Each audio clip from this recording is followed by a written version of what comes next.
السلام عليكم الاخوان والاخوات، كيف الحال والاحوال؟ كنتمنى تكونوا بخير وعلى خير، وهذا الفيديو يلقاكم في صحه جيده. هذا الفيديو غنجاوب على واحد الاخ او متابع في القناه كرغولي من هوكستان، وفي نفس الوقت جواب لمجموعه من الناس ديال اللي كينشروا بعض المغالطات في انتظار تفعيل الخاصيه الجديده لليوتيوب اللي كتجاوب عن طريق الفيديو. غيكون سهل واسهل، ولكن في انتظار هذه الخاصيه انا غنجاوبوا بهذه الطريقه، ولكن ماشي انا اللي غنجاوبوا بفيديو اخر معطيات رقميه. خلينا من العاطفه. هو كيتكلم على المغرب فيه الفقر، المغرب فيه فيه المديونيه، المغرب فيه على حافه الانهيار، ولكن هو ينسى الجزائر، ان الجزائر راه عندها داكشي كارثي. في هذا الفيديو غنشوفوا صحفي محلل كيتكلم بامور بدون عاطفه، جزائري بدون عاطفه كيتكلم بارقام ومعطيات كيفاش انه الان في هذه اللحظه انه رغم البترول ورغم الغاز ورغم كل شيء،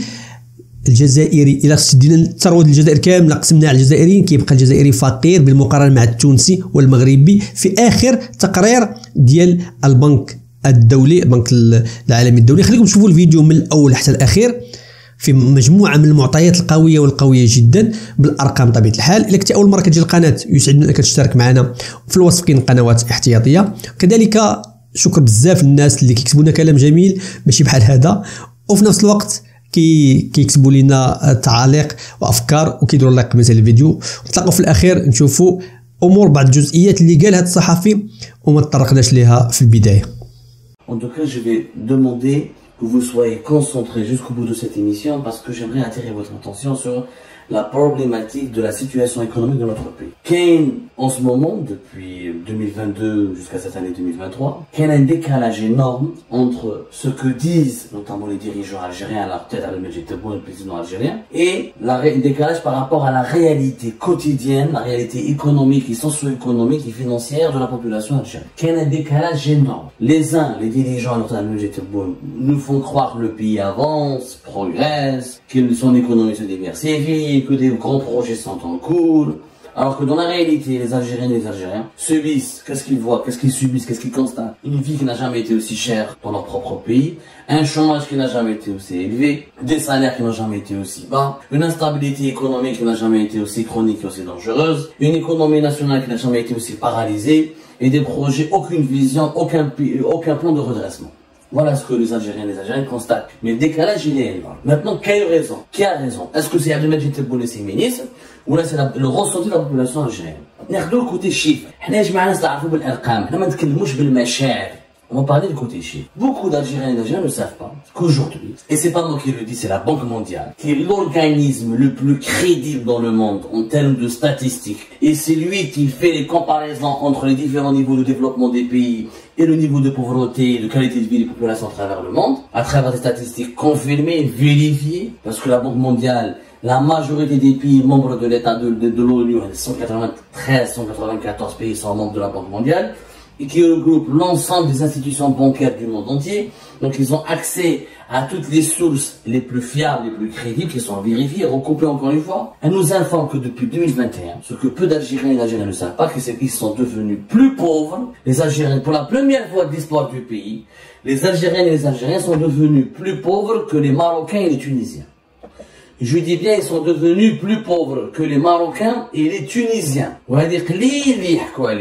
Malheureusement, dans la presse algérienne, qui m'a dans la presse occidentale, la presse algérienne, la presse étatique, sur la presse privée, même sur les réseaux sociaux, personne ne parle de cette réalité catastrophique. Je dis bien une réalité catastrophique. Jamais, je dis bien jamais, dans l'histoire de l'Algérie, nous n'avons connu un déclin du niveau de vie, et une détérioration de la qualité de vie et du pouvoir d'achat des Algériens et des Algériens. Nous sommes devenus depuis 2021, pour la première fois de l'histoire, plus pauvres, je dis bien plus pauvres que les Marocains et les Tunisiens. Alors, on a comme un exemple concret. Comment peut-on aboutir à cette conclusion? Je l'ai déjà dit, mais on va faire de la pédagogie. Il y a deux critères dans le monde, dans l'économie mondiale, qui ne sont pas des critères parfaits, ni crédibles à 100%, ni des critères complets. Mais ce sont les meilleurs critères pour déterminer le niveau de développement d'un pays et son niveau de richesse. C'est le PIB et le PIB par habitant. Le PIB, c'est quoi? On l'a déjà expliqué. Le PIB c'est un concept qui a été inventé aux États-Unis d'Amérique par un économiste et un statisticien, Simon Kuznets. En 1934, il a inventé ce concept pour trancher définitivement, pour faciliter le travail des enquêtes économiques sur les pays et leur développement très normalement. Le PIB, c'est le produit intérieur brut. En termes clairs, c'est les richesses nationales créées par tous les agents économiques dans un pays sur une période d'une année. Voilà ce que c'est que le PIB. Tous les biens et services qu'un pays a produits pendant une année. C'est-à-dire tous les biens d'équipement, les productions, les services de consommation qui ont été produits dans un pays sur une période d'une année. Ça s'appelle le produit intérieur brut. Et c'est le principal critère pour déterminer le niveau de richesse d'un pays. C'est pas un critère qui est complet, parce que le critère ADA, malheureusement, des fois, il ne prend pas en considération l'impact sur l'environnement, l'intégration des nouvelles technologies, le nombre, parce que des fois, les pays les plus peuplés produisent plus de richesses. Sont censés produire plus de richesses. Ce n'est pas le cas à chaque fois. Donc c'est normal que les pays les plus peuplés ont des PIB plus élevés. C'est pour ça que ce concept, la PIB, a été complété par le PIB par habitant. Le PIB par habitant, c'est quoi? C'est combien le nombre de la richesse nationale divisé par le nombre d'habitants et combien d'habitants, quel est le niveau de richesse que créent les habitants par chaque pays. Alors le PIB par habitant est intéressant parce que, comme c'est normal que l'Inde fait à 1 milliard et quelques, elle produit plus que la Suisse les fait à 10 millions et quelques, par exemple. C'est normal que la Chine, 1 milliard et quelques, produit plus que la Corée du Sud les fait à une cinquantaine de millions et quelques. Mais, au-delà du nombre de la population, qui est notre critère, bien sûr, pour classer les pays, l'indice du développement humain, l'indice de compétitivité économique, l'indice de la qualité de l'enseignement, la qualité mais le PIB par habitant est le deuxième critère le plus important. Les économistes, ils regardent deux critères. PIB, ce qu'un pays produit, que ce soit nombreux, parce qu'il y a des petits pays qui produisent, par exemple, nous sommes 46 millions d'habitants, il y a des petits pays, et ça, et la Suisse, la Belgique, le pays, la Hollande produisent beaucoup plus que nous. Alors que nous sommes plus nombreux qu'eux. Et la population est plus nombreuse. Ça ne veut plus rien dire. C'est pour ça que le PIB il est important. Parce que le PIB, tu détermines, c'est la capacité de production d'un pays. Un pays qui est riche, c'est un pays qui produit des richesses. Si tu ne produis pas de richesses, tu n'es pas riche. Ensuite, est-ce que ces richesses sont bien réparties? Est-ce qu'elles sont suffisamment bien utilisées pour le développement du pays? Est-ce qu'elles ne sont pas détournées ou dilapides? Est-ce que les richesses sont produites de façon constante? Le PIB nous permet d'avoir la croissance économique d'un pays. C'est pour ça que c'est un indicateur incontournable. Parce que tu peux le critiquer cet indicateur, mais réellement, qu'est-ce que tu produis comme richesse? Tu n'as pas d'autres critères, mieux placé, plus parlant, plus évocateur, plus éloquent pour déterminer le niveau de développement d'un pays. Le niveau de développement d'un pays, c'est d'abord la création de ses richesses. Le PIB par habitant, il permet de déterminer le niveau de vie des habitants et leur productivité. Parce que qui crée la richesse? Ce sont les habitants d'un pays. Et quand on divise la richesse nationale par le nombre d'habitants, tu as une moyenne qui détermine, est-ce que les habitants de ce pays sont productifs ou là. Est-ce qu'ils ont une bonne qualité de vie ou est-ce qu'ils ont un bon niveau de vie? L'Algérie, quand on prend les richesses nationales, toutes les richesses nationales que nous créons, effectivement, l'Algérie paraît plus riche que la Tunisie et le Maroc. La preuve, par exemple, l'Algérie, en 2021, c'est la dernière année où les statistiques ont été confirmées par la Banque mondiale. Les statistiques de 2022 n'ont pas été encore recoupées, confirmées et publiées par la Banque mondiale. Ça prend du temps parce que tous les pays du monde vont adresser leurs statistiques à la direction générale, aux organismes de la Banque mondiale, qui est basée aux États-Unis. Même la Banque mondiale va donc essayer la Banque mondiale va essayer de recouper ces chiffres, elle va recouper ces chiffres, elle va les déterminer. Et la Banque mondiale est divisée en plusieurs services. Qui est le service du l'Afrique du Nord et le Moyen-Orient, qui est le service de l'Afrique subsaharienne, l'Asie du Sud-Est, l'Amérique latine, etc.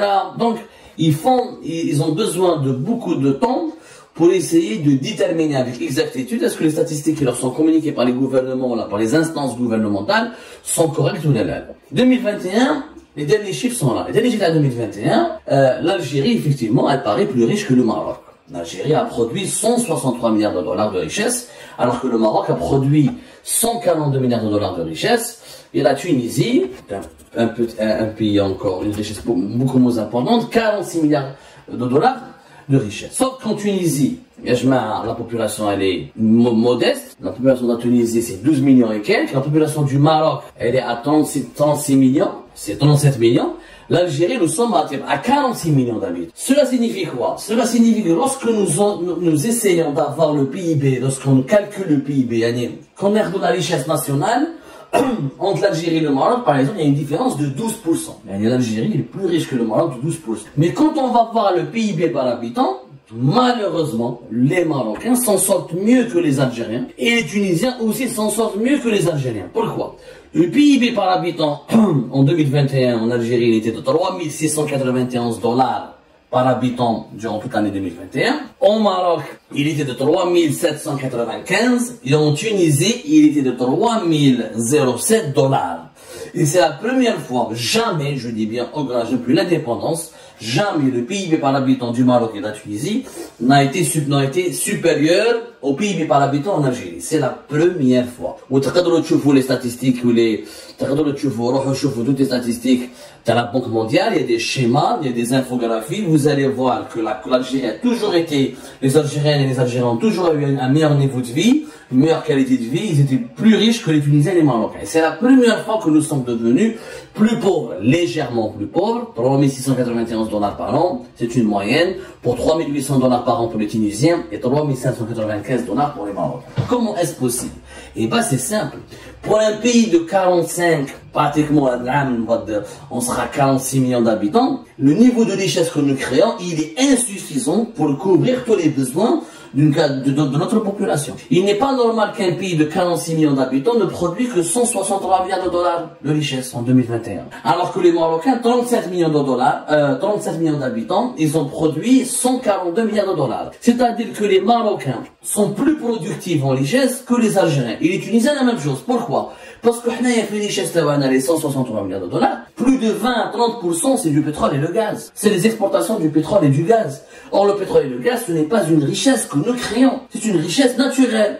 C'est juste leur exportation, leur extraction et leur exportation vers l'étranger. Et en les exportant quelques dérivés du pétrole et du gaz, on considère que donc ça fait partie du PIB. Ça fait partie des richesses qui sont produites par an. Mais ça représente plus de 20%. Les Tunisiens et les Marocains n'ont pas le gaz et le pétrole et c'est normal que nous sommes plus riches qu'eux. Mais qui n'a pas le pétrole ou le gaz, on sera plus pauvre que le Maroc. Mais quand malgré notre pétrole et notre gaz, on l'utilise pas suffisamment pour financer d'autres activités économiques. C'est pour ça que notre croissance économique du pays est faible.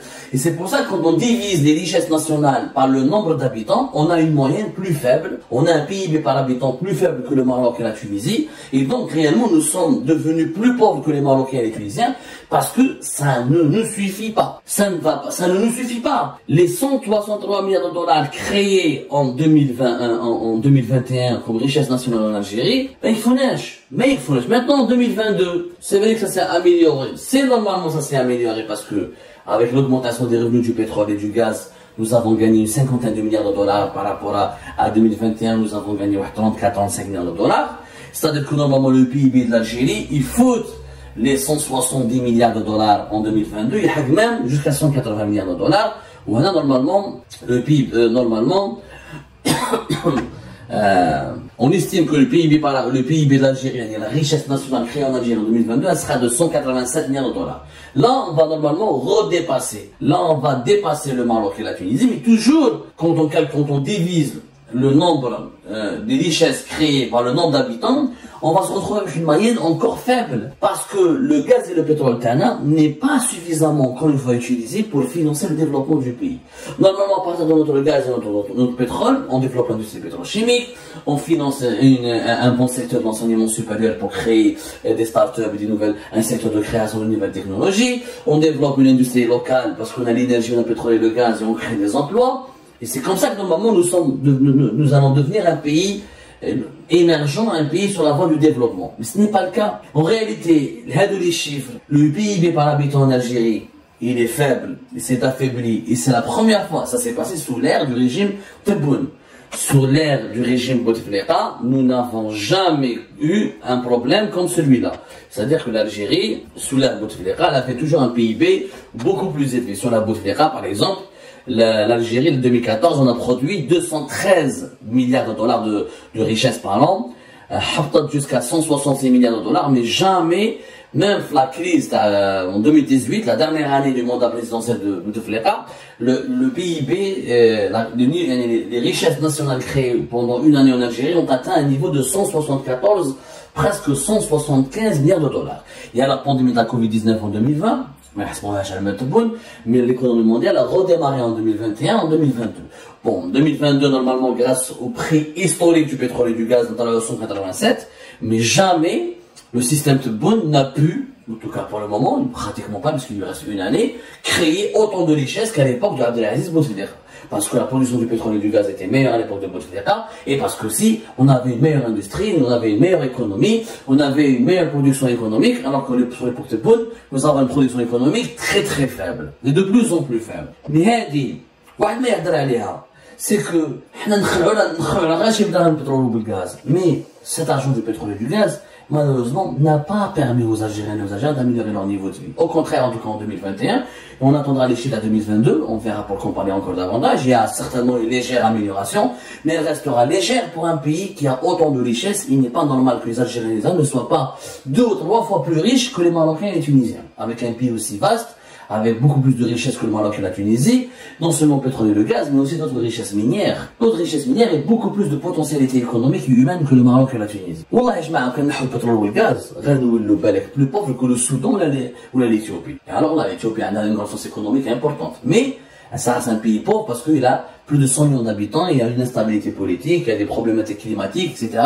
Donc c'est ce qui fait que la croissance économique de l'Éthiopie a fait sortir beaucoup de personnes de la pauvreté, mais n'a pas permis au pays de se débarrasser définitivement de la pauvreté. Au contraire, on n'a jamais été aussi pauvres.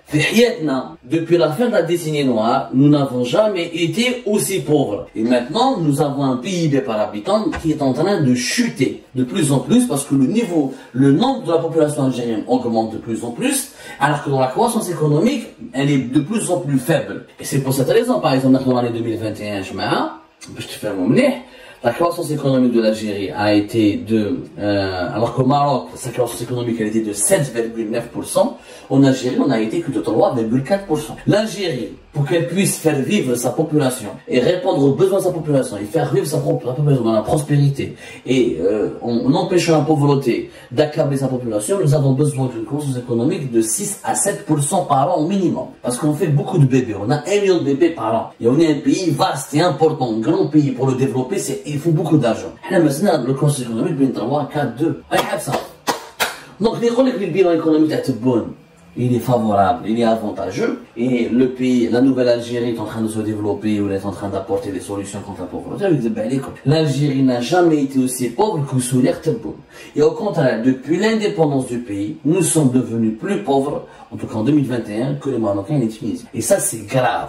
Ça prouve la faillite du système Tebboune, que la majorité partie de l'argent du pétrole et du gaz que nous avons gagné en 2021, comme ce que nous avons gagné en 2022, part essentiellement pour l'entretien des besoins du système, pour le financement des besoins du système, au lieu de financer les besoins du pays. La preuve, en 2023, le budget de l'État a dépassé les 100 milliards de dollars. Et en 2024, il va dépasser carrément les 110 milliards de dollars, alors que nous avons besoin de plus d'argent pour développer l'industrie, le tourisme, la recherche scientifique.